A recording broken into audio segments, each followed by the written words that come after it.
Eu nunca imaginei que encontraria minha filha Camila e minha netinha Sofia vivendo debaixo de uma ponte na zona leste de São Paulo. Enquanto isso, Rodrigo, meu genro, postava fotos em restaurantes caríssimos e dirigia um carro importado. Quando descobri a verdade por trás dessa separação, percebi que o homem que eu achava ser um bom marido era na verdade um monstro. Mas antes de continuarmos, confira se você já está inscrito no canal e escreva nos comentários de onde você está assistindo este vídeo. Meu nome é Luiz Pereira, tenho 63 anos e trabalho há 40 anos como chaveiro no bairro da Muca. Minha oficina fica numa esquina movimentada, perto da avenida principal, e durante todos esses anos construí uma vida simples, mas honesta. Acordava às 5:30 da manhã, abria a oficina às 7 e ficava até às 6 da tarde consertando fechaduras, fazendo cópias de chaves e atendendo os clientes do bairro que me conheciam pelo nome. Minha esposa Marta faleceu há 7 anos de câncer de mama. Foi um período terrível que deixou um buraco enorme na minha vida. Camila era nossa única filha, e depois que Marta se foi, ela se tornou tudo para mim. Via nela os olhos da mãe, o jeito doce de falar, a risada que iluminava qualquer ambiente. Quando Camila conheceu Rodrigo, há 8 anos, achei que tinha encontrado um bom homem. Ele era vendedor de uma concessionária de carros de luxo na Zona Sul, sempre bem vestido, falava bonito, trazia flores quando vinha jantar em casa. Parecia educado, respeitoso. Eu trabalhava de sol a sol para dar um casamento decente para minha filha, e quando Sofia nasceu 2 anos depois, pensei que minha família estava completa novamente. Mas há 3 anos, tudo desmoronou. Foi uma noite de sábado, lembro perfeitamente.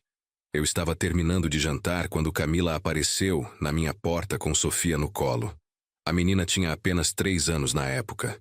Minha filha estava com o rosto inchado de tanto chorar, o cabelo despenteado, e trazia apenas uma sacola de supermercado com algumas roupas. "Pai, não aguento mais", ela disse com a voz embargada. "O Rodrigo não me quer mais. Ele disse que encontrou outra pessoa." Senti meu sangue ferver. Apertei os punhos com tanta força que as juntas estalam. Aquele homem que eu recebi na minha casa, que eu ajudei quando precisou, estava abandonando minha filha e minha neta. "Onde está esse desgraçado agora?" Perguntei tentando controlar a raiva que subia pela garganta. Camila balançou a cabeça, as lágrimas escorrendo sem parar. "Ele saiu de casa faz 2 semanas. Alugou um apartamento na Vila Olímpia. Disse que precisa de espaço, que nossa relação acabou, que não sente mais nada por mim." Abracei minha filha enquanto Sofia, assustada com o choro da mãe, começou a choramingar também. Peguei a netinha no colo e senti meu coração se apertar. Aquela criança inocente não merecia passar por isso. "Fica aqui comigo, filha. Vocês duas vão morar comigo. Vamos resolver isso juntos." Camila ficou morando no quartinho dos fundos da minha casa, o mesmo quarto onde ela cresceu. Eu transformei parte da sala em um espaço para Sofia. Comprei uma caminha infantil, alguns brinquedos. Mesmo com o meu salário apertado, fiz o possível para que elas se sentissem seguras. Durante os primeiros meses, Rodrigo aparecia de vez em quando para ver Sofia. Sempre com pressa, sempre com desculpas. Começou a atrasar a pensão alimentícia. Primeiro 1 semana, depois 2, até que simplesmente parou de pagar. Camila tentou conversar com ele várias vezes, mas ele sempre desligava o telefone ou não respondia às mensagens. "Pai, não sei mais o que fazer", ela me disse uma noite enquanto Sofia dormia. "O Rodrigo me bloqueou no WhatsApp. Não responde mais minhas ligações. É como se a gente não existisse mais para ele. Vamos na justiça, filha. Ele tem obrigação de sustentar a Sofia. Não pode simplesmente sumir assim." Foi quando começaram os problemas de verdade. Rodrigo contratou um advogado caro, desses que cobram R$ 5.000 só para olhar um processo. E começou a espalhar mentiras sobre Camila. Disse que ela era instável, que usava drogas, que não cuidava direito da criança. Tudo mentira. Tudo inventado para fugir das responsabilidades dele. Nas audiências, ele aparecia de terno italiano, relógio suíço no pulso, fazendo papel de vítima. Dizia que queria ver a filha, mas que minha filha impedia. Mais mentiras. Camila nunca negou visita. Era ele que não aparecia, que inventava desculpas. A situação piorou quando Rodrigo começou a namorar Patrícia, uma mulher 10 anos mais nova que conheceu na academia. Ela vinha de família rica, pai dono de uma rede de postos de gasolina. De repente, Rodrigo começou a ostentar nas redes sociais. Fotos em restaurantes caros, viagens para Cancún, posts de carros importados. Um dia, não aguentei mais. Fui até a concessionária onde ele trabalhava. Era um showroom enorme, cheio de carros que custavam mais do que minha casa inteira. Rodrigo estava conversando com um cliente quando me viu entrar. A expressão dele mudou na hora. "Seu Luiz, o que faz aqui?" Ele perguntou tentando manter a pose profissional. Mas eu vi o incômodo nos olhos dele. "Vim falar com você sobre a pensão da Sofia.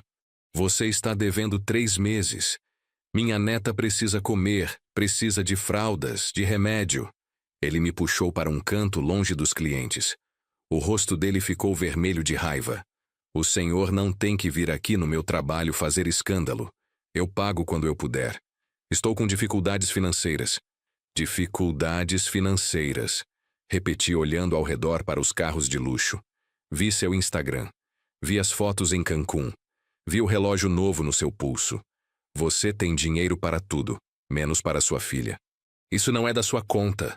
Você não sabe da minha vida. Eu sei que você é um canalha que abandonou a própria filha. E vou fazer de tudo para que a justiça te obrigue a cumprir suas responsabilidades. Ele se aproximou de mim, o dedo quase tocando meu peito. "Faça o que quiser, velho. Eu tenho advogados que vão comer vocês no café da manhã. E outra coisa, a Camila é uma vagabunda. Descobri que ela estava me traindo. Por isso terminei com ela. Não consegui me controlar. Dei um empurrão nele. Rodrigo tropeçou e caiu sentado no chão reluzente do showroom. 2 seguranças vieram correndo. "Seu Luiz, vou chamar a polícia!" Rodrigo gritou do chão. "Você me agrediu! Isso é crime! Pode chamar! Vou contar para todo mundo que tipo de homem você é!" Os seguranças me tiraram de lá antes que a situação piorasse. Saí daquela concessionária com o coração batendo forte, as mãos tremendo de raiva, mas também com medo do que Rodrigo poderia fazer. 2 dias depois daquele confronto na concessionária, Camila recebeu uma intimação judicial. Rodrigo estava pedindo a guarda total de Sofia. No processo, ele alegava que minha filha era usuária de drogas, que vivia em condições precárias, que eu era violento e representava perigo para a criança. Anexou como prova um vídeo do circuito de segurança da concessionária, mostrando o momento em que empurrei ele. "Pai, o que a gente vai fazer?" Camila me perguntou com o papel tremendo nas mãos. "Ele está dizendo que eu uso drogas. Isso é mentira. Eu nunca usei nada na minha vida." "Calma, filha. A verdade sempre aparece. Vamos arrumar um advogado." Mas advogado custava caro. Consultei 3. O mais barato cobrava R$ 8.000 de honorários, mais as custas do processo. Eu não tinha esse dinheiro.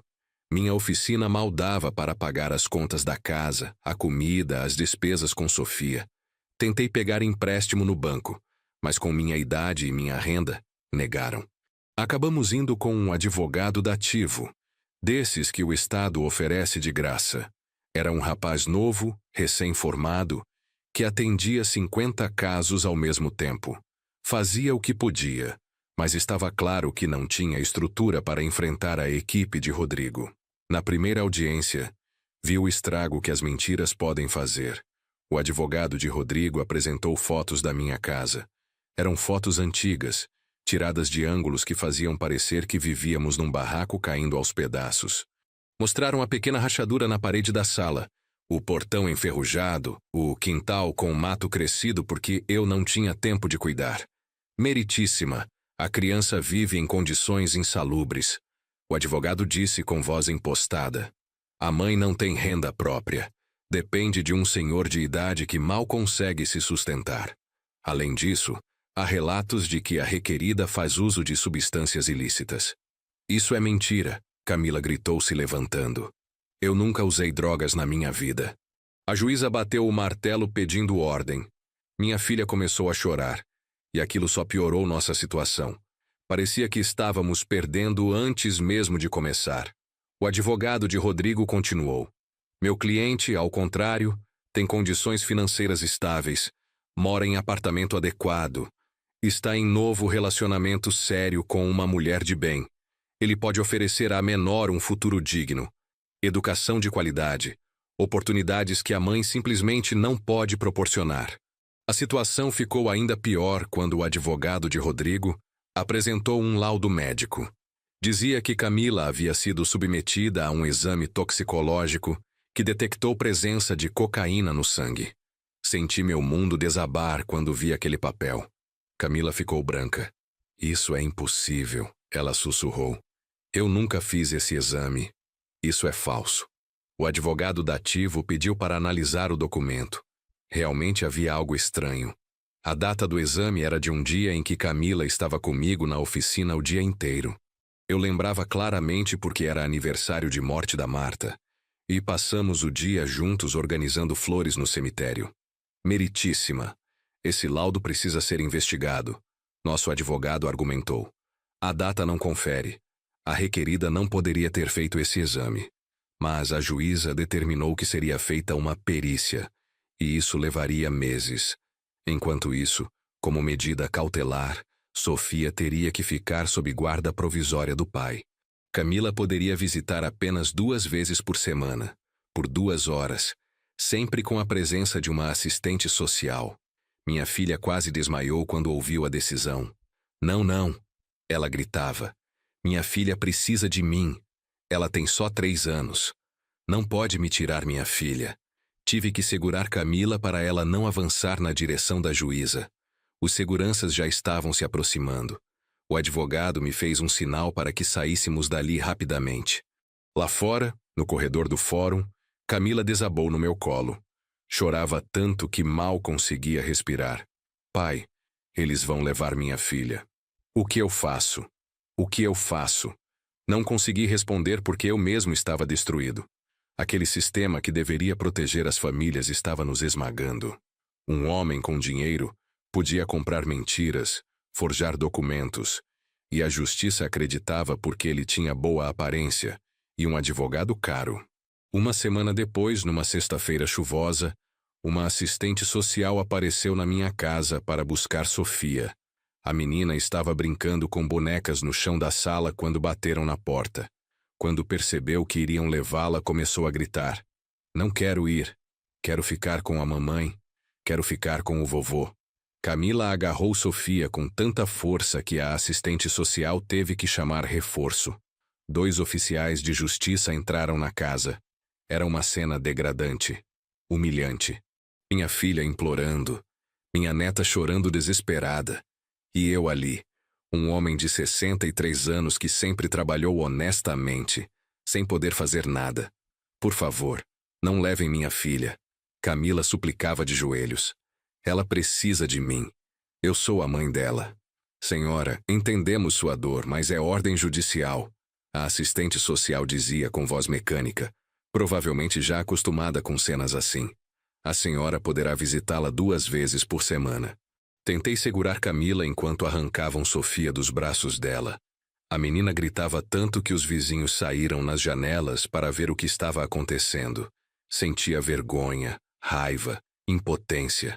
Aquela criança estava sendo traumatizada, e tudo por causa das mentiras de um homem covarde. Quando levaram Sofia, Camila ficou prostrada no chão, soluçando. Não se mexeu dali por horas. Fiquei sentado ao lado dela, acariciando seu cabelo, sem saber o que dizer. Não havia palavras que pudessem confortar uma mãe que acabara de ter a filha arrancada dos braços. Naquela noite, Camila não comeu nada. Ficou trancada no quarto chorando baixinho. Encostei a orelha na porta várias vezes, querendo entrar e abraçá-la, mas sabia que ela precisava processar aquela dor sozinha. Nos dias seguintes, minha filha virou outra pessoa. Parou de pentear o cabelo, vestia a mesma roupa por dias seguidos, mal comia. Ficava horas olhando para as fotos de Sofia no celular. Eu tentava animá-la. Dizia que íamos reverter aquela situação, mas eram palavras vazias. A verdade é que eu também estava perdido. A primeira visita autorizada foi numa quarta-feira. Rodrigo morava agora num apartamento de luxo na Vila Olímpia. Um prédio moderno com portaria eletrônica e segurança 24 horas. Fomos juntos, eu e Camila. A assistente social já estava esperando no hall de entrada. Quando subimos, Patrícia, a namorada de Rodrigo, abriu a porta. Estava com roupa de ginástica cara, daquelas marcas que vendem em shopping de rico. Olhou para Camila com desprezo mal disfarçado. Sofia estava sentada no sofá enorme da sala, assistindo desenho numa televisão do tamanho da parede. Quando viu a mãe, a menina gritou e correu para os braços de Camila. Mamãe, mamãe, eu não quero ficar aqui.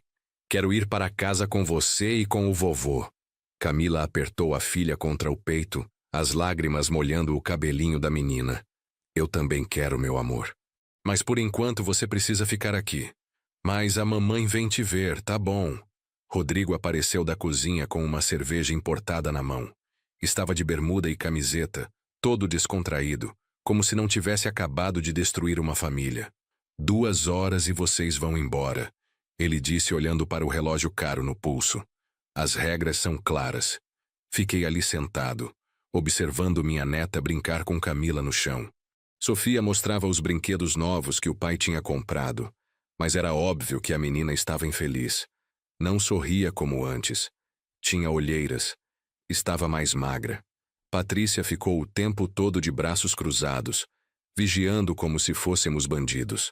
Rodrigo ficava no celular, nem dava atenção para a filha. Quando deu 2 horas, a assistente social bateu palmas. Hora de ir. Vamos, Camila. A cena se repetiu. Sofia se agarrando na mãe, chorando, implorando para ir embora. Camila tendo que sair com o coração partido. No elevador, minha filha desabou, chorando tão alto que os outros moradores olhavam com pena. As visitas seguintes foram todas assim, sempre dolorosas, sempre traumáticas. Sofia ficava cada vez mais apática. Parecia que estavam medicando a menina para ela ficar quieta. Quando perguntei a Rodrigo, ele negou, mas eu via nos olhos da minha neta que algo estava errado. Depois de 2 meses dessa situação, Camila começou a ter crises de ansiedade. Acordava no meio da noite gritando, dizendo que tinham levado Sofia. Tive que levá-la no posto de saúde. O médico receitou calmantes, disse que ela estava com depressão profunda. Minha filha começou a tomar os remédios que o médico receitou, mas pareciam deixá-la ainda mais desconectada da realidade. Ficava horas deitada olhando para o teto, sem vontade de fazer nada. Parou de comer direito. Em 3 meses, perdeu mais de 15 quilos. Pai, eu não aguento mais viver sem a minha filha. Ela me disse uma noite. Toda noite eu sonho com ela me chamando. Acordo e lembro que ela não está aqui. É uma dor que não passa. Eu tentava ser forte por nós dois. Mas a verdade é que eu também estava me despedaçando por dentro. Trabalhava na oficina como um robô, fazendo tudo no automático. Os clientes percebiam que algo estava errado, mas eu não tinha forças para explicar. Um dia, a senhora Benedita, uma cliente antiga que sempre levava as chaves para fazer cópias, me perguntou se estava tudo bem. Desabei. Contei tudo para ela. Ela ouviu em silêncio, balançando a cabeça. Seu Luiz, esse mundo está perdido mesmo. Um homem rico pode fazer qualquer coisa, e a justiça fecha os olhos. Mas não desista. Deus vê tudo. Tentei me agarrar naquelas palavras, mas ficava cada vez mais difícil ter fé. Via minha filha definhando, minha neta sendo criada por um pai ausente e uma madrasta que não ligava para ela, e eu sem poder fazer nada. Foi quando Camila começou a faltar nas visitas. Na primeira vez, disse que estava com dor de cabeça forte. Na segunda, que não aguentava ver Sofia e ter que ir embora sem ela. Na terceira, nem saiu da cama. Filha, você precisa ir. Eu insistia. A Sofia precisa de você. Se você não for, pode parecer que está abandonando ela. Mas Camila estava tão afundada na depressão que não conseguia nem reagir. Chamei o médico em casa. Ele aumentou a dose dos remédios, mas disse que o problema dela não era só químico, era emocional. Ela precisava da filha de volta. Fui sozinho na visita seguinte. Sofia perguntou pela mãe. Vovô, cadê a mamãe? A mamãe está doentinha, meu amor. Mas ela te ama muito. Mandou um beijo enorme. Sofia ficou calada, abraçando a boneca. Aquela criança de 4 anos já tinha nos olhos uma tristeza que não devia existir. Depois daquela visita, fui falar com Rodrigo. Esperei a assistente social ir embora e bati na porta do apartamento dele novamente. Patrícia atendeu com cara de poucos amigos. O que quer agora, seu Luiz? Preciso falar com o Rodrigo. É sobre a Sofia. Ele não quer falar com você. É urgente. Por favor. Rodrigo apareceu atrás dela com cara de aborrecido. Que foi agora? A Camila não está bem. Ela precisa da filha dela de volta. A Sofia também não está bem. Você não vê que essa situação está destruindo todo mundo. Ele deu uma risada seca. A Camila não está bem porque é fraca. Sempre foi. E a Sofia está ótima aqui. Tem tudo o que precisa.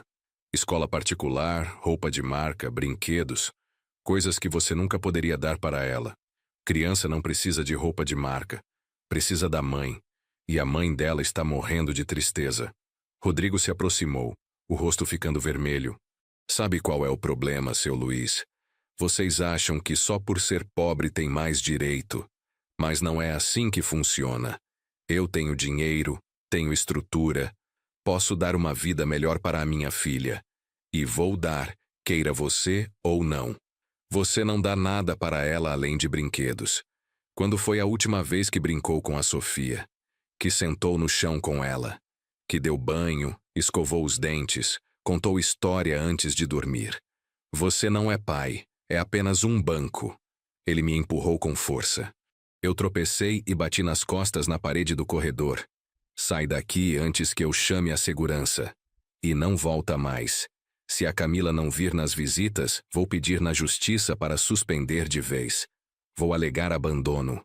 Me levantei com dificuldade, sentindo uma dor aguda nas costas. Tinha 63 anos. Não era mais jovem para brigas. Voltei para casa destruído.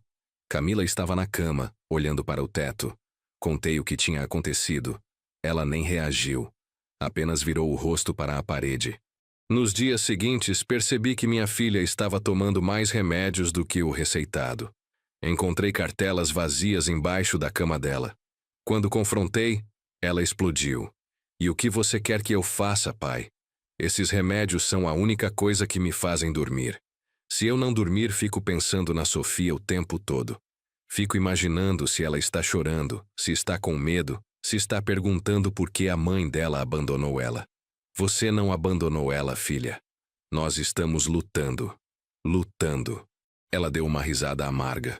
Nós já perdemos, pai. Pessoas como a gente não ganham dessas pessoas. Eles têm dinheiro, têm advogados, têm o sistema do lado deles. E nós temos o quê? Nada. Não fala assim, Camila. Vamos conseguir reverter isso. Mas eu mesmo não acreditava mais naquilo. Via minha filha se afundando cada vez mais e não sabia como salvá-la. Uma madrugada, acordei com um barulho estranho na cozinha. Quando fui ver, Camila estava lá, sentada no chão com uma faca na mão. Não estava se cortando, apenas segurando e olhando para a lâmina. Filha, o que você está fazendo? Gritei correndo para tirar a faca da mão dela. Ela começou a chorar compulsivamente. Não aguento mais, pai. Eu só queria sumir.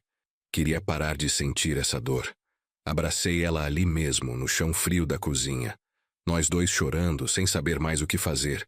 Percebi naquela noite que estava perdendo minha filha. E se eu perdesse ela, perderia tudo que me restava.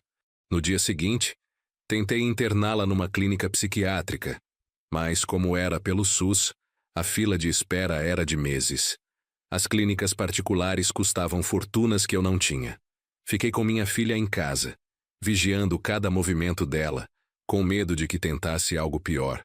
Mas os problemas não paravam de chegar. Comecei a atrasar o aluguel da oficina. O proprietário, seu Antônio, que sempre foi compreensivo, começou a cobrar. Eu entendia. Ele também tinha contas para pagar. Seu Luiz, faz 3 meses que o senhor está atrasado. Vou ter que pedir para desocupar se não acertar até o fim do mês. Eu sei, seu Antônio. Estou passando por uns problemas. Mas vou acertar, pode deixar. Mas não consegui acertar. Com os gastos dos remédios de Camila, da comida, do ônibus para ir nas visitas de Sofia, do advogado que não resolvia nada, o dinheiro que entrava não dava. Comecei a atrasar também o aluguel da casa onde morávamos. Minha filha nem sabia direito o que estava acontecendo. Vivia num estado de letargia. Acordava, tomava remédio, voltava para a cama. Tinha dias que nem se levantava para comer. Eu deixava comida na mesinha de cabeceira. E quando voltava, estava intocada. Quando veio o despejo da oficina, senti que estava perdendo minha identidade. Aquele espaço era mais que um trabalho. Era onde passei 40 anos da minha vida. Onde conheci cada cliente pelo nome. Onde consertei milhares de fechaduras. Onde construí minha reputação. No último dia, arrumei minhas ferramentas numa caixa velha de madeira. Alguns clientes antigos passaram para se despedir. A dona Benedita trouxe um bolo. O seu Carlos, do bar da esquina, me deu um abraço apertado. Seu Luiz, o senhor sempre foi gente boa. Vai dar tudo certo. Mas eu não via como ia dar certo. Sem a oficina, eu não tinha renda. Tinha apenas a aposentadoria de um salário mínimo. E com isso não dava para pagar o aluguel da casa. Tentei conversar com o proprietário da casa. Expliquei a situação. Ele foi até educado, mas irredutível. Sinto muito, seu Luiz. Mas eu também tenho despesas. Vou precisar que o senhor desocupe. Foi assim que, com 63 anos nas costas, me vi sem casa e sem trabalho. Guardei o pouco que tínhamos em caixas e levei para a casa de um conhecido que aceitou deixar guardado na garagem dele. Peguei apenas o essencial: roupas, documentos, alguns cobertores. Camila estava tão dopada de remédios que mal entendeu o que estava acontecendo. Quando expliquei que íamos ter que sair, ela apenas assentiu, sem emoção. Passamos alguns dias dormindo na casa de conhecidos, um dia aqui, 2 dias ali. Mas ninguém podia nos abrigar para sempre. As pessoas têm suas próprias vidas, seus próprios problemas. Foi quando acabamos debaixo da Ponte das Bandeiras, na zona leste de São Paulo. Era um lugar horrível, sujo, úmido, perigoso. Mas era o que tínhamos. Montei um barraco improvisado com lona e papelão. Consegui 2 colchonetes velhos que alguém jogou fora. Era ali que dormíamos, eu e minha filha, ouvindo o barulho dos carros passando por cima das nossas cabeças, sentindo o cheiro de esgoto do rio Tietê que corria ali perto. Camila piorou ainda mais. Sem dinheiro para comprar os remédios psiquiátricos, ela passou a ter crises de abstinência. Tremia, suava frio, gritava no meio da noite. Eu tentava acalmá-la, mas era impossível. Outros moradores de rua reclamavam do barulho. Tentei arrumar trabalho, qualquer coisa. Fui em ferro velhos, em oficinas, em lojas. Mas com 63 anos, sem endereço fixo, ninguém queria me contratar. Acabei catando latinhas para vender. Juntava o dia inteiro e conseguia no máximo 10, 15 reais. Não dava nem para comer direito. Camila não conseguia fazer nada. Ficava o dia todo deitada no colchonete sujo, olhando para o nada. Emagrecia cada vez mais. A pele ficou pálida, os olhos fundos. Parecia um fantasma da mulher que tinha sido. Pedi ajuda em igrejas, em postos de assistência social.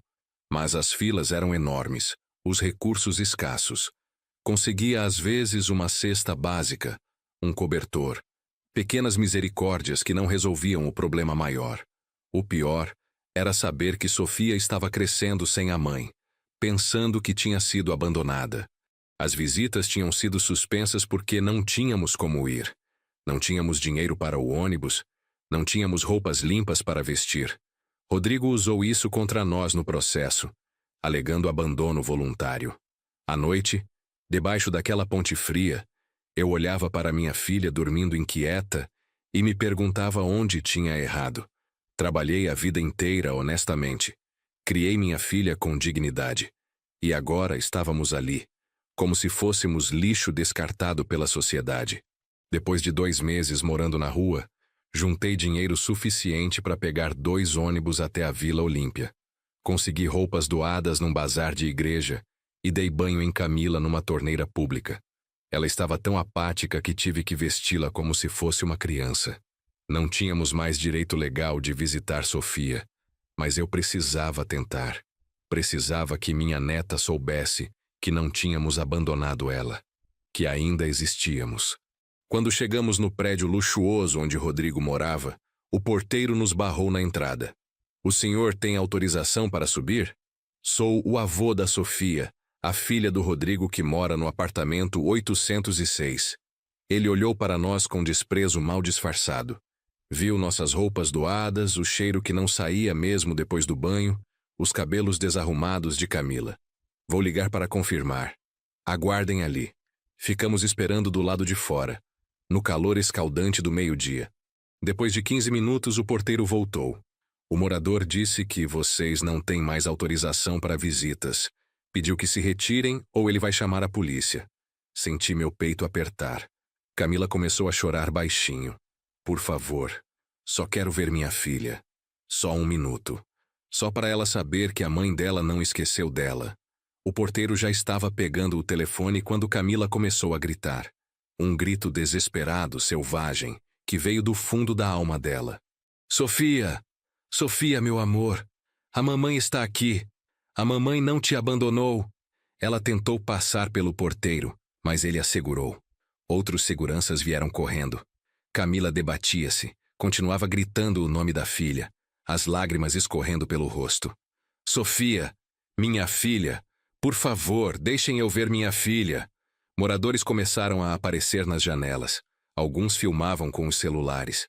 Vi quando, lá no 8º andar, uma janela se abriu. Era Sofia. Minha netinha apareceu por um segundo, olhando para baixo, antes de alguém puxá-la de volta e fechar a cortina. Camila tinha visto também. Esticou os braços na direção do prédio. "Sofia, a mamãe te viu, meu amor. A mamãe te ama." Os seguranças nos empurraram para fora do condomínio. Camila caiu de joelhos na calçada, soluçando tão alto que as pessoas que passavam paravam para olhar. Alguns com pena, outros com nojo. Ajudei minha filha a se levantar. Ela mal conseguia caminhar. Tive que praticamente carregá-la até o ponto de ônibus. No caminho de volta para a ponte, ela não disse uma única palavra. Apenas chorava em silêncio. Naquela noite, quando pensei que ela estava dormindo, ouvi um murmúrio baixo. Camila estava rezando. "Deus, se o Senhor existe, por favor, me leva. Eu não aguento mais. Só te peço que cuida da minha Sofia. Não deixa ela esquecer que a mãe dela amava ela." Fingi que estava dormindo, mas chorei em silêncio. Minha filha estava implorando para morrer, e eu não sabia como salvá-la. Uma semana depois daquele episódio no condomínio, Camila começou a ter febre alta. No início, achei que era só um resfriado. Debaixo da ponte era úmido, frio à noite, fácil de ficar doente. Mas a febre não baixava. Tentei levá-la no posto de saúde mais próximo. Pegamos 100 às 5 da manhã e ficamos esperando até meio-dia. Quando finalmente fomos atendidos, o médico examinou rapidamente, disse que era virose, receitou dipirona. Mas não melhorou. A febre continuava alta. Camila começou a tossir, uma tosse seca e dolorida que não parava.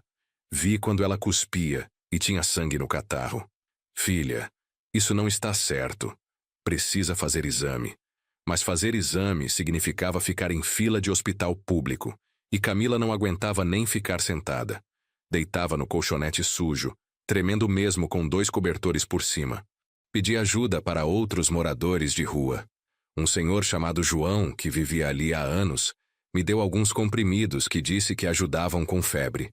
Mas não adiantou nada. Camila começou a delirar. Chamava por Sofia, conversava com pessoas que não estavam ali, às vezes gritava com medo de coisas que só ela via. Fiquei desesperado. Numa madrugada, quando a febre estava tão alta que ela queimava ao toque, carreguei minha filha no colo e comecei a caminhar até o hospital mais próximo. Ela não pesava quase nada. Estava só pele e osso. Parecia que carregava uma criança. Andei quase 3 quilômetros com ela nos braços. Minhas costas doíam, os joelhos tremiam, mas não podia parar. Quando cheguei no hospital, estava quase desmaiando de cansaço. O hospital era aquele caos que todo mundo conhece. Gente sentada no chão, criança chorando, enfermeiros correndo de um lado para o outro. Chegamos às 3 da manhã e mesmo assim estava lotado. Deixei Camila sentada numa cadeira e fui até a recepção. Minha filha está muito mal. Está com febre altíssima há uma semana, tossindo sangue. A atendente nem levantou os olhos do computador. Pegue uma senha e aguarde ser chamado. Mas ela pode morrer esperando. Não pode fazer nada? Senhor, todo mundo aqui está esperando. Se é emergência, vai para a sala vermelha. Se não, tem que esperar. Tentei explicar a gravidade, mas era inútil. Para aquele sistema, éramos apenas mais um número. Sentei ao lado de Camila, que mal conseguia manter os olhos abertos. Passaram-se 4 horas até chamarem nosso nome. O médico de plantão era jovem. Estava claramente exausto. Examinou Camila rapidamente, pediu alguns exames. Vou solicitar raio-x do pulmão. Essa tosse com sangue pode ser tuberculose ou pneumonia grave. Mas o raio-x só abre às 7 da manhã. Vocês vão ter que esperar. Mais espera. Sempre mais espera. Ficamos ali sentados no corredor gelado do hospital. Camila encostou a cabeça no meu ombro e adormeceu. Eu olhava para aquele lugar, para todas aquelas pessoas sofrendo, esperando, e pensava como tinha chegado até ali. Há um ano atrás, eu tinha uma casa, um trabalho. Minha filha era saudável. Agora estávamos ali, sem nada, sem ninguém, esperando numa fila para saber se ela ia viver ou morrer. Quando finalmente conseguimos fazer o raio-x e voltamos com o resultado, o médico olhou sério para a imagem. É pneumonia bilateral grave. Ela precisa ser internada imediatamente. Camila foi internada na ala de pneumologia. Era um quarto coletivo com 6 leitos, todos ocupados. O cheiro de remédio e doença era forte. Colocaram ela numa cama perto da janela, conectaram soro, começaram a aplicar antibióticos. O senhor é o responsável por ela. Uma enfermeira me perguntou com uma prancheta na mão. Sou o pai. Ela me entregou vários papéis para assinar. Autorizações de tratamento, termo de responsabilidade. Assinei tudo sem ler direito. Desesperado para que começassem a tratar minha filha logo. O senhor pode ficar até às 8 da noite. Depois tem que sair. Acompanhante só pode um. E precisa ter autorização especial. Fiquei ali o dia inteiro, sentado numa cadeira desconfortável ao lado da cama de Camila. Ela dormia a maior parte do tempo, o corpo finalmente relaxando depois de tanto sofrimento. De vez em quando acordava, olhava para mim e sussurrava: Pai, a Sofia. Onde está a Sofia? A Sofia está bem, filha.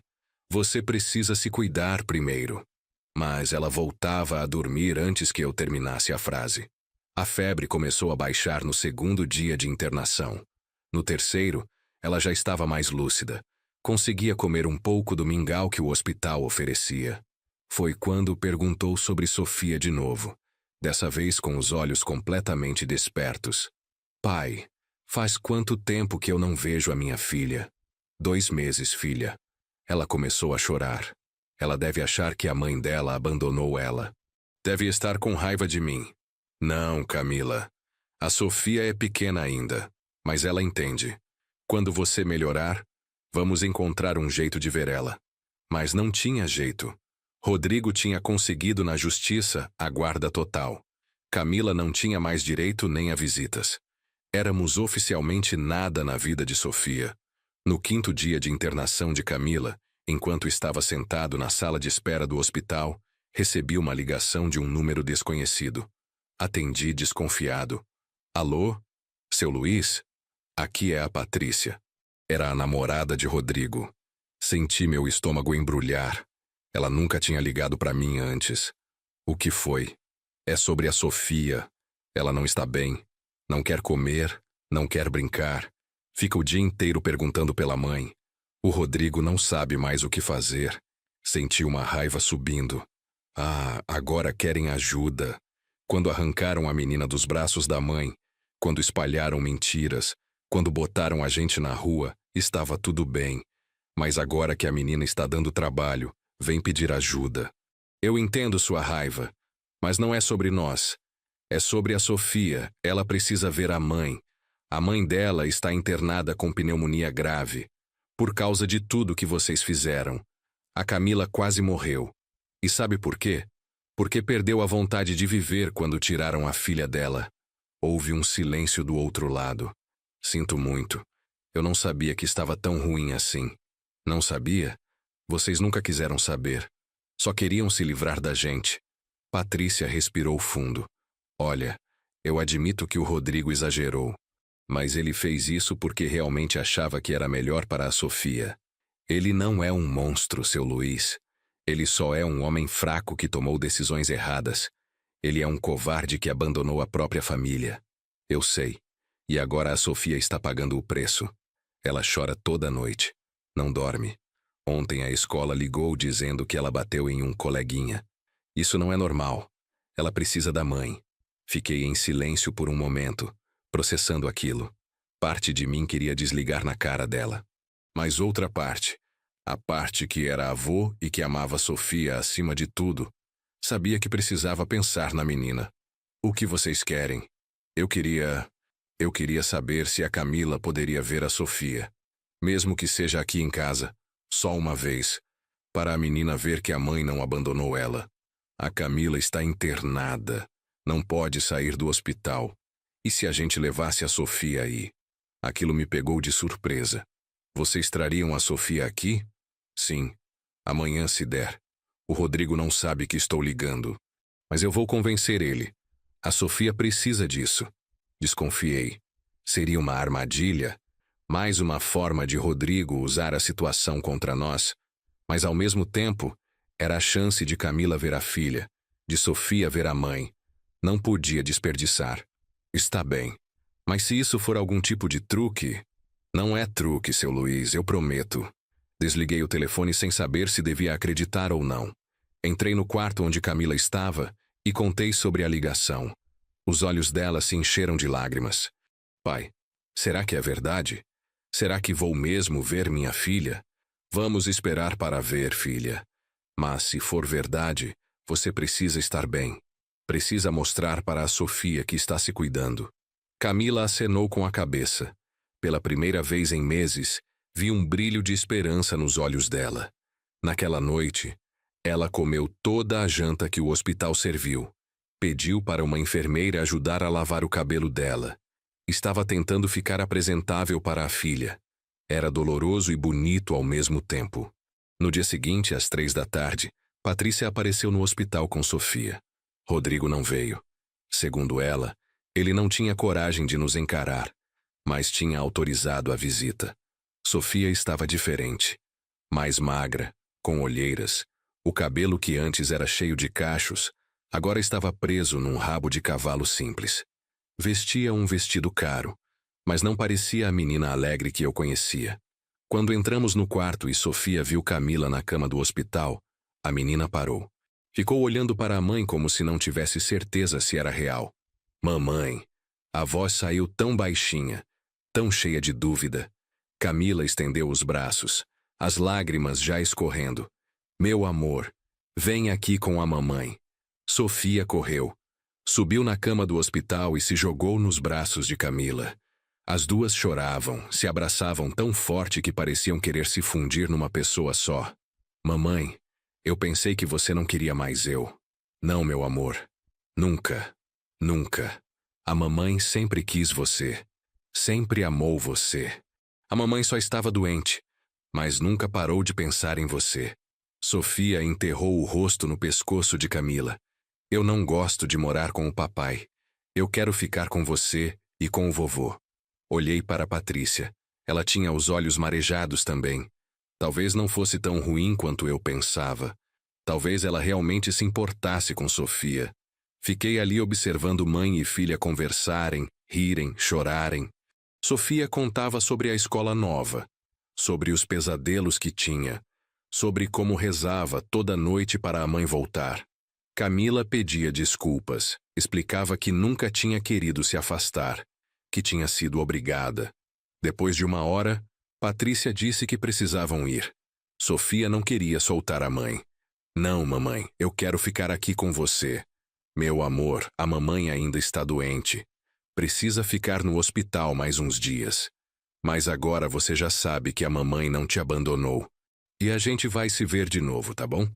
Depois que saíram, Camila ficou olhando para a porta por onde Sofia tinha desaparecido. Mas era diferente de antes. Não era aquele olhar vazio de desespero. Era um olhar de determinação. Pai, eu preciso melhorar. Preciso sair daqui e buscar minha filha de volta. Não importa o que eu tenha que fazer. Vamos conseguir, filha. Você vai ver. Nos dias seguintes, Camila se recuperou rapidamente. Comia direito, fazia os exercícios que a fisioterapeuta recomendava, tomava todos os remédios. Em 1 semana, recebeu alta. Quando saímos do hospital, não tínhamos para onde ir. A ponte ainda era nossa única opção. Mas Camila não reclamou. Chegamos no nosso barraco de lona e ela simplesmente se deitou no colchonete e disse: Vai dar certo, pai. Eu sinto que vai dar certo. 2 dias depois, Patrícia ligou novamente. Seu Luiz, eu conversei com o Rodrigo. Convenci ele a deixar vocês verem a Sofia regularmente. Aos sábados, se vocês quiserem. Eu não acreditava no que estava ouvindo. Por que você está fazendo isso? Patrícia suspirou do outro lado da linha. Porque eu vejo o sofrimento da Sofia. Ela precisa da mãe. E por quê? Porque eu estou grávida. Fiquei em silêncio. Quando descobri que estou esperando um bebê, comecei a pensar como eu me sentiria se alguém tirasse meu filho de mim. E percebi que o que fizemos com a Camila foi cruel. Não posso mudar o passado, mas posso tentar consertar o presente. Agradeci a ela e desliguei. Contei para Camila. Minha filha chorou, mas dessa vez eram lágrimas de alívio. Os sábados se tornaram nosso dia sagrado. Patrícia nos buscava de carro na ponte. No início foi constrangedor. Ela via onde morávamos, via nossa situação, mas nunca nos tratou com pena ou desprezo. Apenas nos levava até o apartamento. Rodrigo nunca estava quando chegávamos. Patrícia dizia que ele saía para não ter que nos encarar. Era melhor assim. Não sei se eu conseguiria me controlar vendo aquele homem depois de tudo. Sofia estava sempre nos esperando na porta. Corria para os braços de Camila e ficávamos ali, os três, brincando, conversando, sendo família novamente. Por algumas horas, era como se nada de ruim tivesse acontecido. Patrícia nos deixava à vontade. Preparava almoço, deixava a gente usar o banheiro, até dava roupas limpas para Camila vestir. Era uma tentativa de compensar, eu sabia, mas era melhor que nada. Um sábado, enquanto Sofia e Camila brincavam no quarto, Patrícia me chamou para conversar na cozinha. Seu Luiz, eu sei que vocês estão morando na rua, e sei que o senhor está tentando arrumar emprego, mas está difícil. Não precisa ficar com pena da gente. Não é pena, é que... Eu estava pensando. O prédio onde moro tem um zelador que está para se aposentar. É um trabalho simples, cuidar da portaria à noite e supervisionar a limpeza. Paga um salário mínimo e meio, e vem com um quartinho de empregado onde o senhor poderia morar. Olhei para ela sem entender. Por que você está fazendo isso? Porque é o certo a ser feito. E porque, se o senhor estiver trabalhando aqui no prédio, a Camila e a Sofia vão poder se ver com mais frequência. Era uma oferta boa demais para ser verdade. Mas eu estava tão desesperado que não podia recusar. Eu aceito. Quando posso começar? Semana que vem. Vou falar com o síndico. 1 semana depois comecei a trabalhar como zelador noturno do prédio. O quartinho de empregado era minúsculo. Mal cabia uma cama de solteiro. Mas tinha banheiro, água quente, era limpo. Depois de meses dormindo debaixo da ponte, parecia um palácio. Trouxe Camila para morar comigo. Ela dormia na cama. Eu dormia num colchonete no chão. Não ligávamos. Tínhamos um teto sobre nossas cabeças. O trabalho era tranquilo. Ficava na portaria das 10 da noite às 6 da manhã. Controlava a entrada e saída de pessoas. Atendia entregas, mantinha o lugar seguro. Durante o dia, dormia algumas horas e depois procurava trabalho extra para juntar dinheiro. Camila começou a melhorar visivelmente. Com um lugar para morar, comida regular e a esperança de ver Sofia sempre, ela voltou a sorrir. Engordou alguns quilos, o cabelo cresceu, os olhos voltaram a ter vida. Patrícia cumpriu a palavra. Sofia vinha nos visitar quase todo dia depois da escola.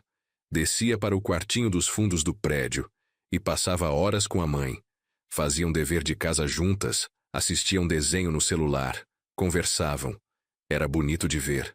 Aos poucos, minha neta estava voltando a ser a menina alegre que eu conhecia. Rodrigo continuava evitando a gente. Às vezes eu o via entrando ou saindo do prédio, mas ele fingia que não me reconhecia. Patrícia dizia que ele estava com vergonha do que tinha feito, que estava vendo a felicidade de Sofia e se arrependendo. Mas eu não queria desculpas dele, queria justiça. Um dia, Patrícia me chamou de novo para conversar. Seu Luiz, eu tenho uma amiga advogada. Ela se especializou em casos de família. Eu contei nossa história para ela e ela quer ajudar. De graça. Por que de graça? Porque ela também passou por uma situação parecida. O ex-marido dela tomou a filha. Ela sabe a dor que é. Era a primeira luz real de esperança que víamos. Uma advogada de verdade, que pudesse enfrentar os advogados caros de Rodrigo. Doutora Juliana Campos era uma mulher de 40 e poucos anos, cabelo curto, óculos de armação grossa, um olhar firme e determinado. Quando nos reunimos no quartinho para conversar, ela foi direto ao ponto.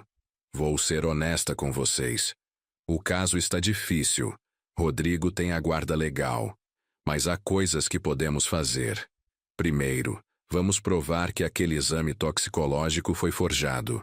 Segundo, vamos mostrar que a situação de vocês melhorou. Terceiro, vamos demonstrar que Sofia está emocionalmente prejudicada longe da mãe. Como vamos provar que o exame foi falso? Já estou investigando. Achei irregularidades no laboratório que emitiu o laudo. Eles foram fechados há 6 meses por fraude documental. Isso desacredita completamente o exame. Senti meu coração acelerar. Finalmente alguém que sabia o que estava fazendo, que lutava de verdade por nós. Doutora Juliana trabalhou rápido. Em 2 semanas, protocolou um pedido de revisão da guarda. Juntou provas da fraude do exame, laudos médicos mostrando que Camila estava saudável agora, depoimentos de professores dizendo que Sofia estava melhor, depois que voltou a ver a mãe regularmente. A audiência foi marcada para 1 mês depois. Dessa vez, entramos no tribunal diferentes. Camila estava vestida com roupas simples mais limpas que Patrícia tinha dado. Eu estava com o uniforme do meu trabalho, limpo e passado. Tínhamos endereço, emprego, dignidade de volta. O advogado de Rodrigo tentou usar os mesmos argumentos de antes, mas doutora Juliana destruiu um por um. Mostrou que o laboratório que fez o exame era fraudulento, que nunca tinha existido tal exame. Apresentou fotos recentes de Sofia sorrindo ao lado de Camila. Chamou a professora da menina para depor. A menina Sofia tem apresentado melhora significativa no comportamento desde que voltou a ter contato regular com a mãe. A professora disse. Antes estava agressiva, não comia, tinha pesadelos. Agora está bem, participa das aulas, brinca com os colegas.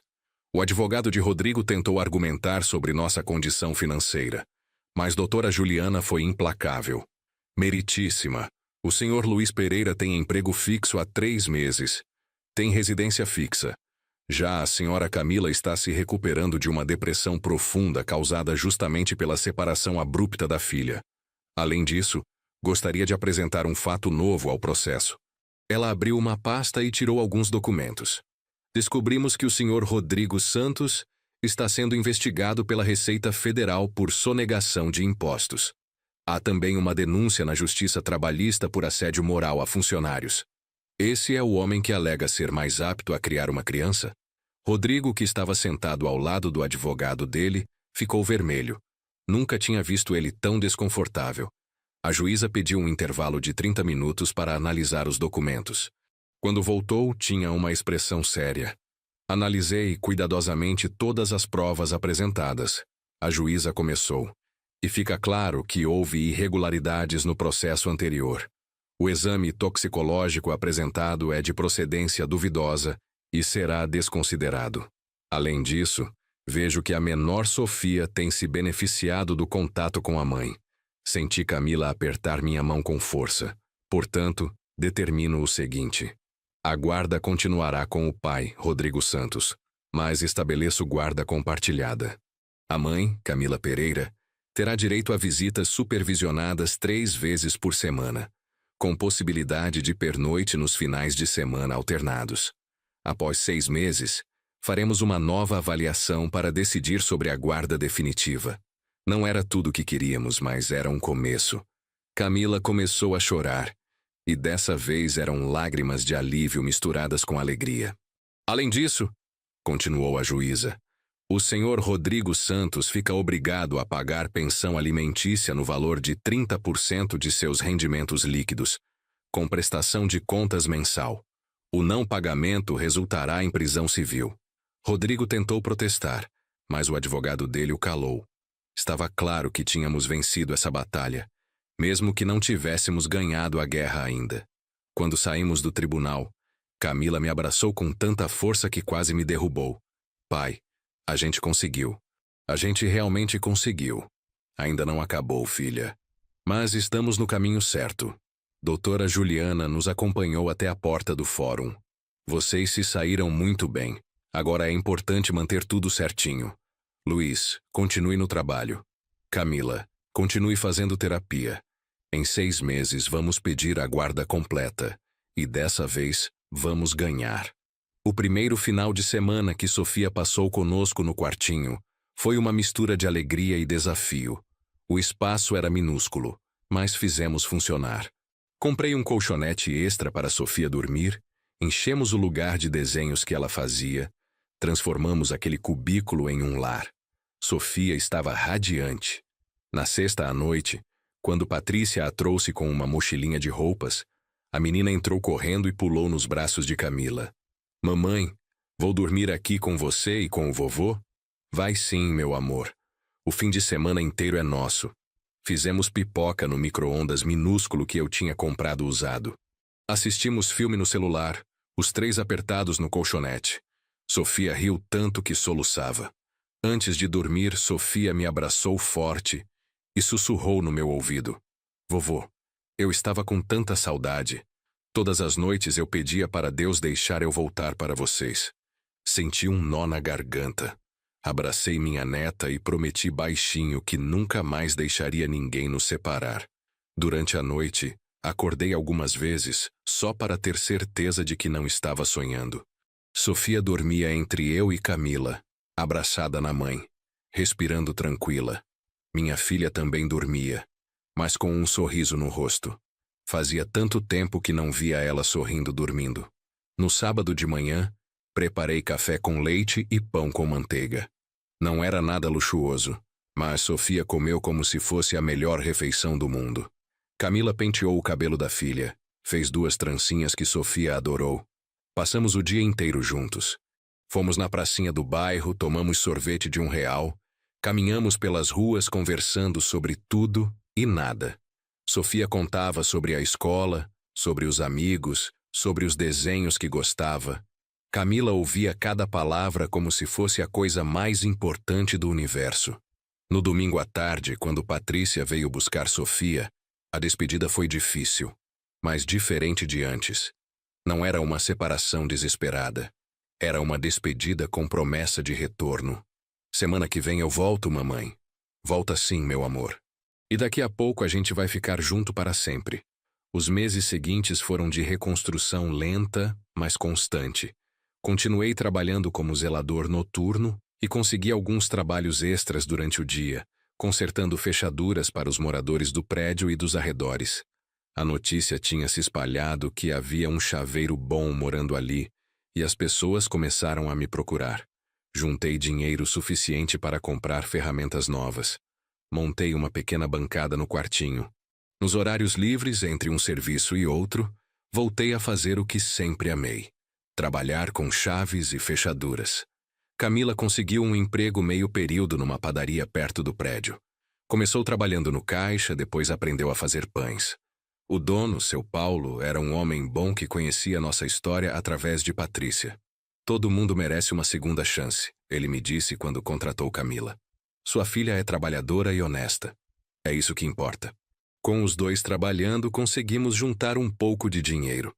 Não era muito, mas era nosso. Ganhado com dignidade, com suor, com trabalho honesto. Sofia continuava passando os finais de semana conosco. A cada visita, ficava mais claro que a menina era mais feliz com a gente. Rodrigo cumpria com a pensão porque era obrigado, mas raramente via a filha. Patrícia contava que ele trabalhava até tarde, viajava muito, estava sempre ocupado demais. Ele mudou depois que o bebê nasceu. Patrícia me confidenciou um dia. Está focado no filho novo. É como se a Sofia fosse um capítulo fechado da vida dele. Aquilo me enchia de raiva e tristeza ao mesmo tempo. Raiva por Rodrigo ser tão covarde e egoísta. Tristeza por Sofia ter um pai que não a valorizava. Um dia, a professora de Sofia me ligou pedindo para eu e Camila irmos na escola para uma reunião.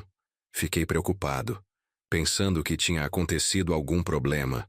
Mas quando chegamos, a professora estava sorrindo. Chamei vocês porque quero mostrar uma coisa. Ela nos levou até a parede da sala onde estavam pendurados vários desenhos das crianças.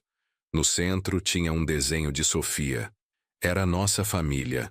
Ela, Camila, eu, todos de mãos dadas embaixo de um sol enorme e amarelo.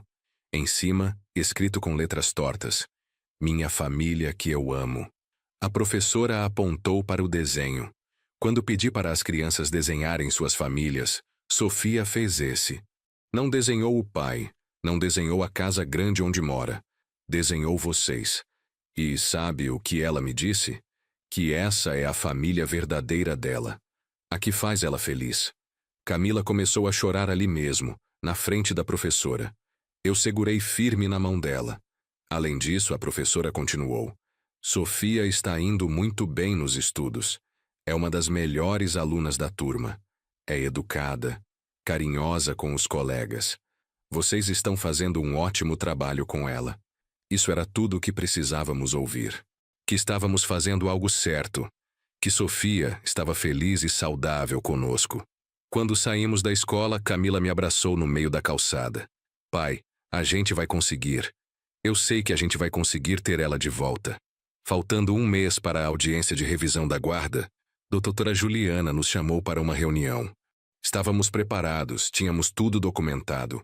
Os recibos do aluguel do quartinho, meus contra-cheques, os recibos de pagamento de Camila na padaria, laudos médicos mostrando que ela estava saudável, relatórios da escola mostrando o progresso de Sofia. A advogada revisou tudo com atenção e acenou positivamente. Está tudo muito bom, mas preciso de mais uma coisa de vocês. Preciso que vocês encontrem um lugar melhor para morar. Um apartamento de verdade, onde Sofia possa ter um quarto próprio. O juiz vai levar isso em consideração. Mas, doutora, a gente não tem dinheiro para alugar um apartamento, respondi. Mal conseguimos juntar alguma coisa todo mês. Doutora Juliana suspirou. Eu sei, mas é importante para o caso. Vou ver o que posso fazer. Saímos daquela reunião desanimados. Estávamos trabalhando duro, fazendo tudo certo, mas ainda parecia que não era suficiente. O sistema continuava favorecendo quem tinha dinheiro. Naquela noite, conversei com Camila enquanto Sofia dormia entre nós. Filha, vamos ter que trabalhar ainda mais. Pegar todos os extras que aparecerem, juntar cada centavo. Em um mês não vai dar para alugar apartamento, mas pelo menos podemos mostrar que estamos tentando. Camila acenou. Vou pedir para o seu Paulo se posso fazer mais horas na padaria. Talvez trabalhar de madrugada também, fazendo os pães para o café da manhã. Não, filha. Você precisa descansar. Já passou por muita coisa. Pai, eu faço qualquer coisa para ter minha filha de volta. Qualquer coisa. No dia seguinte, algo inesperado aconteceu. Dona Cecília, uma moradora idosa do prédio que sempre foi gentil comigo, me chamou na portaria. Seu Luiz, posso falar com o senhor um minutinho? Claro, Dona Cecília. O que foi? Ela me entregou um envelope. Eu soube da sua história através da Patrícia. Sei que o senhor está lutando para ter a netinha de volta. Isso aqui é para ajudar com o aluguel de um apartamento melhor. Abri o envelope. Tinha R$ 2.000 dentro. Fiquei paralisado. Dona Cecília, eu não posso aceitar isso. Pode sim. E não é só meu. Conversei com outros moradores. Todos querem ajudar. Nos dias seguintes, outros moradores do prédio começaram a aparecer com envelopes. R$ 50 aqui, 100 ali, 200 acolá. Alguns davam o que podiam, outros davam mais. Até o síndico do prédio contribuiu. Seu Luiz, o senhor é um trabalhador honesto, o síndico me disse. Todo mundo aqui vê como o senhor cuida desse prédio com dedicação. E todo mundo sabe que aquela netinha sua merece estar com os avós. Isso é o mínimo que podemos fazer. Em uma semana, os moradores tinham juntado R$ 8.000. Era dinheiro suficiente para pagar 3 meses de aluguel de um apartamento simples, mais a entrada. Camila não acreditou quando contei. Chorou tanto que pensei que não ia parar nunca. Pai, existe gente boa no mundo. Existe mesmo. Existe sim, filha.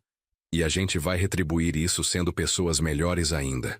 Com o dinheiro dos moradores e o que tínhamos juntado, conseguimos alugar um apartamento pequeno a 6 quadras do prédio.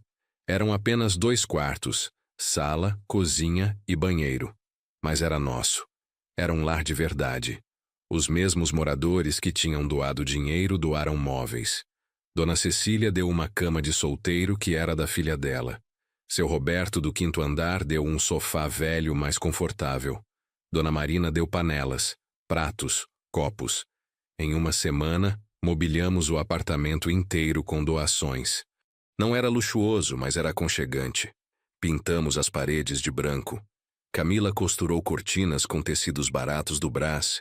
Eu consertei as torneiras que pingavam. O quarto de Sofia ficou pequeno, mas cheio de amor. Compramos uma cama infantil em uma loja de usados. Camila pintou as paredes de rosa claro com a tinta que sobrou de uma reforma no prédio. Colamos adesivos de borboletas que custaram R$ 5 na loja de R$ 1,99.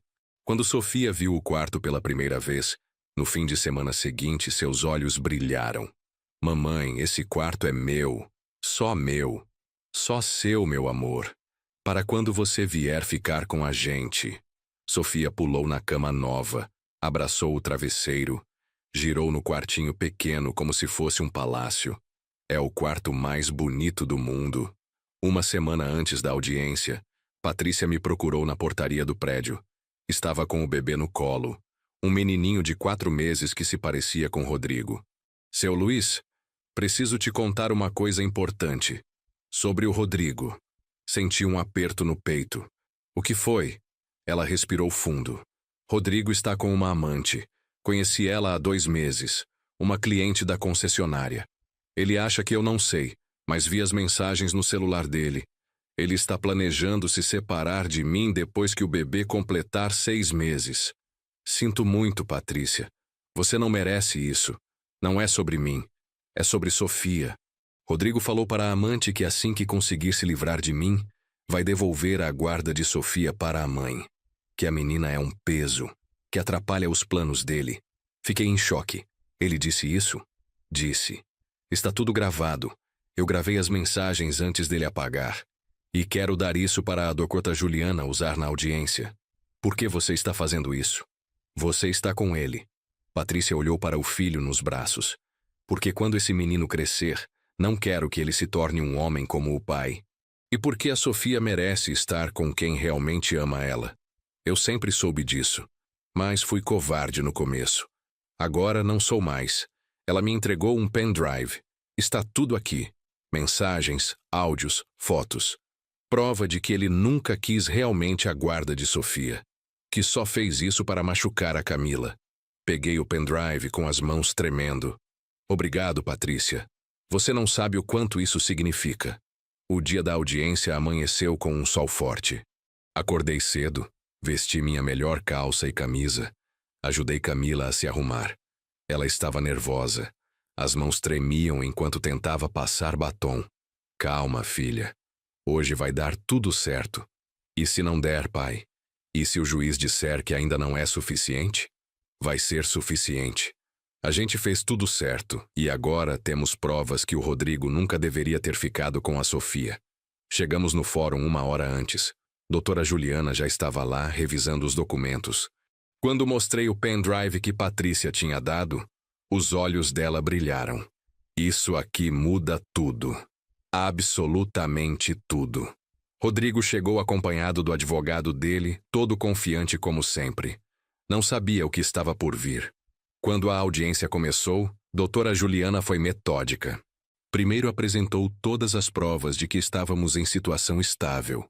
Contratos de trabalho, comprovante de residência do apartamento novo, fotos do quarto de Sofia, relatórios escolares mostrando o excelente desempenho da menina. Depois, chamou a professora de Sofia para depor novamente. A aluna Sofia tem apresentado melhora exponencial desde que voltou a conviver regularmente com a mãe. Está mais feliz, mais participativa, suas notas subiram. É uma criança saudável emocionalmente. O advogado de Rodrigo tentou contra-argumentar, falando sobre a estabilidade financeira dele, sobre o apartamento luxuoso, sobre a escola particular cara onde Sofia estudava. Foi quando doutora Juliana jogou a bomba. Meritíssima, gostaria de apresentar novas provas ao processo. Provas de que o requerente, senhor Rodrigo Santos, nunca teve real interesse na guarda da menor, que utilizou a criança apenas como instrumento de vingança contra a mãe. Doutora. Juliana conectou um notebook no projetor da sala. Na tela branca da parede, começaram a aparecer capturas de tela de mensagens de WhatsApp. Mensagens entre Rodrigo e a amante. A primeira mensagem dizia: "Mal posso esperar para me livrar dessa situação toda. A Patrícia com o bebê chorando o dia inteiro e a Sofia que fica me cobrando atenção. Quero é ficar em paz com você." A resposta da amante. "E quanto à guarda da menina? Rodrigo, vou devolver para a mãe. Nunca quis ficar com ela de verdade. Só peguei para dar uma lição na Camila, para ela ver o que é perder o que mais ama." A sala ficou em silêncio absoluto. Vi o rosto de Rodrigo ficando branco. O advogado dele tentou se levantar, mas a juíza mandou sentar. "Continue, doutora Juliana." Mais mensagens apareceram. Rodrigo falando que Sofia era chata, que não tinha paciência para cuidar de criança, que só queria curtir a vida. Depois vieram os áudios. A voz inconfundível de Rodrigo dizendo: "Essa menina não para de perguntar pela mãe. Está me dando nos nervos. Assim que resolver isso da guarda, devolvo ela. Problema da Camila." Camila estava chorando ao meu lado, mas não eram lágrimas de dor. Eram lágrimas de indignação misturadas com alívio. Finalmente a verdade estava aparecendo. Doutora Juliana ainda apresentou mais provas. Fotos de Rodrigo em festas, em viagens, sempre sem Sofia. Depoimentos de funcionárias da escola dizendo que era sempre Patrícia quem buscava e levava a menina. Nunca o pai. Meritíssima, está claro que o senhor Rodrigo Santos não tem interesse real na criança. Usou o poder econômico e mentiras para tirar uma filha da mãe apenas por vingança. Isso é cruel, desumano e vai contra todos os princípios do melhor interesse da criança. O advogado de Rodrigo tentou se defender, mas estava perdido. Não tinha como negar as provas. As mensagens eram dele. A voz nos áudios era dele. Tudo estava datado e verificado. Rodrigo tentou falar, mas a voz saía trêmula. Meritíssima, Essas mensagens foram tiradas de contexto. Eu estava nervoso, frustrado. Todo pai tem momentos difíceis. A juíza o cortou com voz dura. "Senhor Santos, o senhor não teve momentos difíceis. O senhor orquestrou uma campanha sistemática para destruir a mãe da sua filha. Forjou documentos, espalhou mentiras, usou sua condição financeira privilegiada para manipular o sistema. E mais grave, usou uma criança inocente como instrumento de vingança." Doutora Juliana aproveitou o momento. Meritíssima, além de tudo isso, gostaria de informar que o senhor Rodrigo Santos está sendo investigado pela Receita Federal por sonegação fiscal. E há 3 processos trabalhistas contra ele por assédio moral. Esse é o exemplo que ele quer dar para uma criança de 6 anos? A juíza folheou os documentos na frente dela. Depois de alguns minutos que pareceram horas, ela levantou os olhos e falou com voz firme. Analisei todas as provas apresentadas, e minha decisão é a seguinte. A guarda definitiva da menor Sofia Santos Pereira fica com a mãe, Camila Pereira. O pai, Rodrigo Santos, terá direito a visitas monitoradas uma vez por semana, até que comprove mudança significativa de comportamento e real interesse no bem-estar da criança. Camila soluçou alto ao meu lado. Apertei a mão dela com força. Além disso, a juíza continuou. O senhor Rodrigo Santos fica obrigado a pagar pensão alimentícia no valor de 40% de seus rendimentos líquidos, mais plano de saúde completo e auxílio escolar. Fica também determinado o pagamento de uma indenização por danos morais no valor de R$50 mil, a ser pago em parcelas pelos prejuízos causados à família Pereira. Rodrigo se levantou bruscamente, derrubando a cadeira. Isso é um absurdo. Eu sou o pai. Tenho direitos. A juíza bateu o martelo com força. O senhor teve direitos e os usou de forma abusiva. Seja grato por ainda ter direito a visitas. Está encerrada a audiência. Quando saímos do fórum, Camila desabou no meu colo ali mesmo na escadaria. Chorava tanto, tão alto, que as pessoas paravam para olhar. Mas não era um choro de tristeza.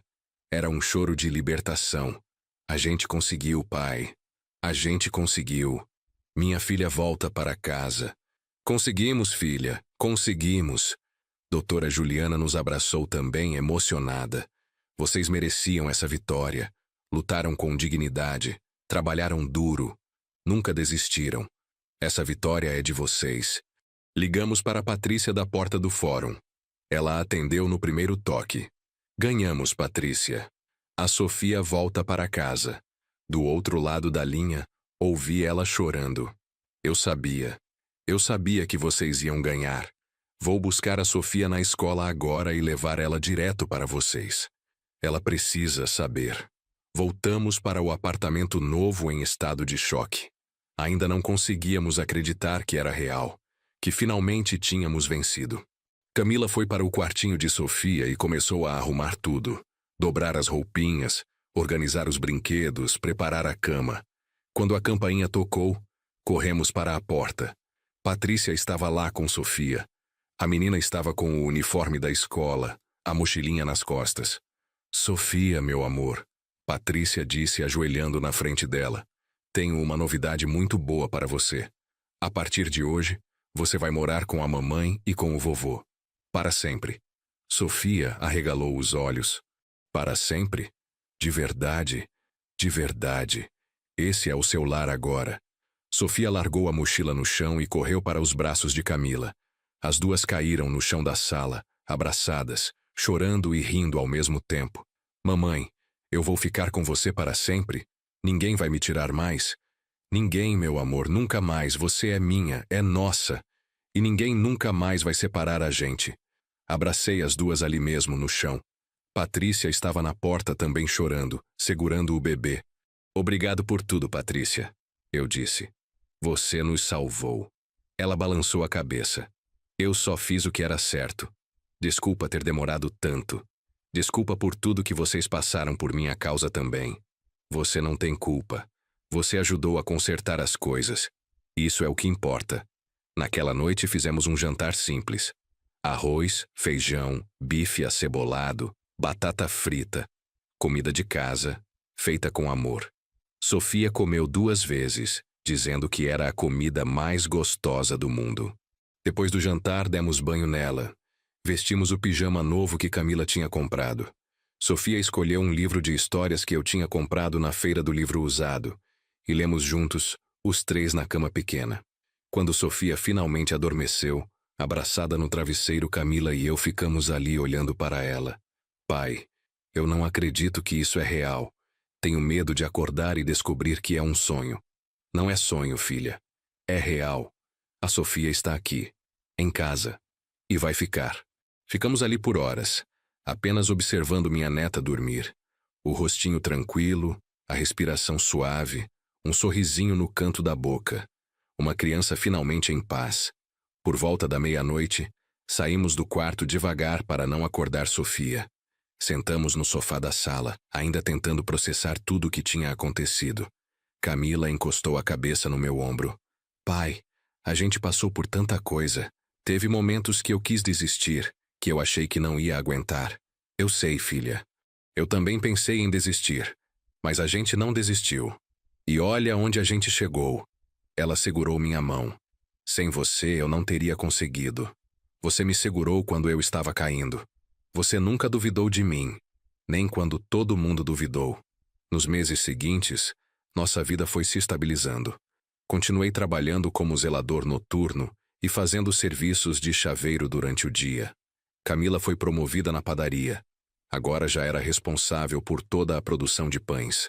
Com o dinheiro da indenização que Rodrigo foi obrigado a pagar e com a pensão em dia, conseguimos guardar um pouco todo mês. Não éramos ricos, mas tínhamos o suficiente para viver com dignidade. Sofia se adaptou rapidamente à nova vida. Continuou na mesma escola, mas agora era Camila quem a levava e buscava todos os dias.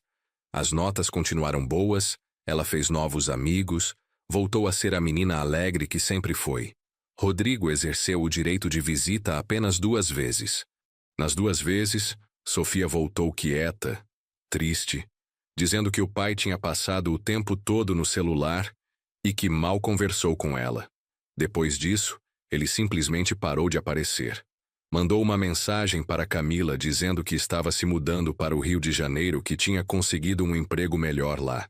Sofia não chorou quando soube. Apenas deu de ombros e disse: tudo bem. Eu tenho você e o vovô. Isso é o que importa. Patrícia continuou fazendo parte das nossas vidas. Ela se separou de Rodrigo oficialmente e voltou a morar com os pais. Trazia o bebê para visitar Sofia às vezes e as crianças brincavam juntas. Ela também tinha se tornado uma amiga verdadeira, alguém em quem podíamos confiar. 1 ano depois daquela audiência final, eu estava sentado no sofá da sala assistindo Sofia e Camila fazerem um bolo juntas na cozinha. Riam, se sujavam de farinha, cantavam uma música boba. Olhei ao redor do nosso apartamento pequeno. As paredes ainda tinham algumas infiltrações que eu precisava consertar. O sofá estava desgastado. A televisão era velha, mas era um lar. Era cheio de amor, de risadas, de memórias boas sendo construídas. Pensei em tudo que tínhamos passado. A separação dolorosa, a vida na rua, o desespero, a fome, o frio. Os momentos em que achei que íamos perder tudo. E pensei também em como superamos cada obstáculo, um de cada vez. Aprendi que a justiça nem sempre é rápida, nem sempre é fácil de alcançar. Que pessoas com dinheiro têm vantagens injustas. Mas aprendi também que a verdade, no final, sempre aparece. Que a persistência compensa, que o amor de uma família é mais forte que qualquer adversidade. Sofia veio correndo da cozinha com as mãos sujas de massa de bolo. Vovô, vem provar! Eu e a mamãe fizemos bolo de chocolate. Levantei do sofá e fui até a cozinha. Provei a massa crua, fingi que estava deliciosa mesmo estando muito doce. Sofia riu daquela risada cristalina que aquecia meu coração. Camila me olhou e sorriu. Um sorriso verdadeiro, cheio de vida. A mulher que estava em pé na minha frente não era mais aquela que tinha desistido de viver debaixo da ponte. Era uma mulher forte, que tinha sobrevivido ao pior e saído vitoriosa. Pai, obrigada, ela disse baixinho enquanto Sofia voltava a mexer o bolo.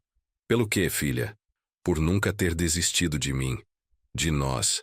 Abracei minha filha ali mesmo, no meio da cozinha bagunçada. Família não desiste de família, Camila, nunca. Se você chegou até aqui, obrigado por ter ouvido minha história. Sei que foi longa, sei que foi dolorosa em muitos momentos, mas precisava contar. Precisava que as pessoas soubessem que famílias como a nossa existem.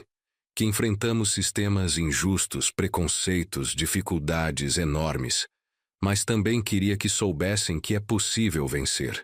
Que quando você luta com verdade, com persistência, com amor, as coisas podem dar certo. Hoje, 3 anos depois daquela audiência final, Sofia tem 9 anos. É uma menina linda, inteligente, cheia de sonhos. Quer ser veterinária quando crescer. Camila abriu sua própria padaria pequena. Está realizando o sonho de ter o próprio negócio. E eu, aos 66 anos, continuo trabalhando como chaveiro. Mas agora tenho uma pequena oficina de novo. Não somos ricos. Nunca vamos ser. Mas somos felizes.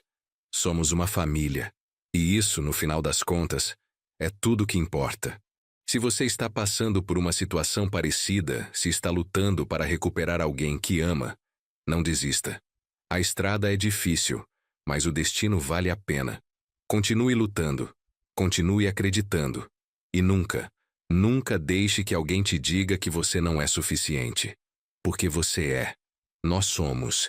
E um dia, você também vai estar sentado na sua casa, olhando para as pessoas que ama, e vai perceber que cada lágrima, cada dificuldade, cada momento de dor valeu a pena. Meu nome é Luiz Pereira. Tenho 66 anos. E essa foi a história de como quase perdi tudo. Mas no final, encontrei o que realmente importa. Deixe seu comentário contando o que achou dessa história. Ela mudou algo em você? Você conhece alguém passando por situação parecida? Compartilhe nos comentários. E, se puder, inscreva-se no canal. Histórias reais precisam ser contadas, precisam ser ouvidas. Obrigado por ter ficado até o final. Que Deus abençoe você e sua família.